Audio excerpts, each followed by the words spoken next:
Hello guys, it's November 24, 2025. Ayan, meron na naman tayong isang natapos na project. Dito lang sa Calamba, Laguna. Palagay siya ng WPC gate planks. Ayan. Ayan yung main gate. Ayan. May kaprasong fence.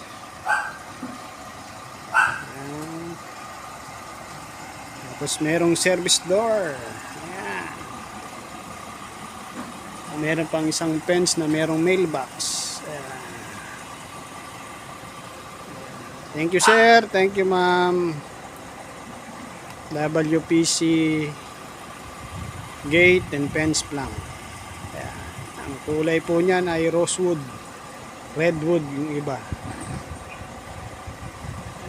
Thank you ma'am sa pagtitiwala, thank you.